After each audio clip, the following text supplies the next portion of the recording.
আসসালামু আলাইকুম সবাইকে। আমি শখের থেকে সাদিয়া বলছি।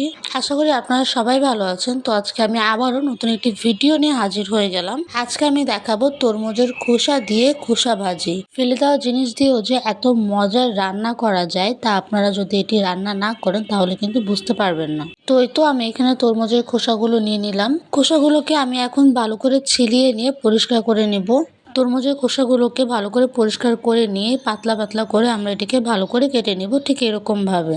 আপনারাও কিন্তু ঠিক এরকম ভাবে কেটে নেবেন। বেশি মোটা করে কাটলে কিন্তু এটি ভালো করে সিদ্ধ হবে না, তাই এটিকে একদম চিকন চিকন করে কেটে নিতে হবে। তো তরমুজের খোসাগুলো কাটা হয়ে গেলে এখন অন্য একটি প্যানে পরিমাণ মতো তেল দিয়ে দিব, তারপর দিয়ে দিব তেজপাতা, কালো জিরা, তারপর দিয়ে দিলাম পেঁয়াজ কুচি, তারপর দিয়ে দিব কাঁচামরিচ।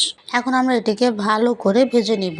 এখানে কালো জিরাটা অপশনাল, না দিলেও কোনো সমস্যা হবে না। তো এই তো আমার এখানে ভালো করে ভাজা হয়ে গিয়েছে, দেখতেই পাচ্ছেন। আমি এখন দিয়ে দিব তরমুজের খোসাটি দিয়ে দেওয়ার পর দিয়ে দিব পরিমাণ মতো লবণটি দিয়ে আমরা এটিকে ভালো করে ভেজে নিব। এটিকে কিন্তু আমাদের মিডিয়াম আঁচে ভালো করে ভেজে নিতে হবে।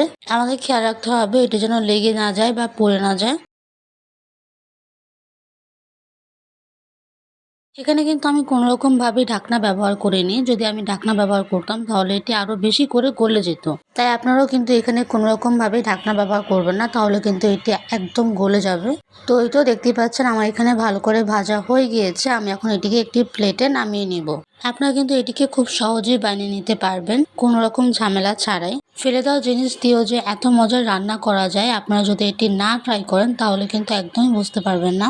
দেখতে যতটা লোভনীয় হয়েছে, খেতে কিন্তু এর থেকেও বেশি মজার হয়েছে। আপনারা সবাই কিন্তু এটি অবশ্যই ট্রাই করবেন। আশা করি আপনাদের এটি ভালো লাগবে। আর ভিডিওটি ভালো লাগলে লাইক শেয়ার কমেন্ট করবেন। আর ঠিক এরকম নতুন নতুন ভিডিও পেতে আমার চ্যানেলটি সাবস্ক্রাইব করবেন আর আমার পাশে থাকবেন। আল্লাহ হাফেজ সবাইকে।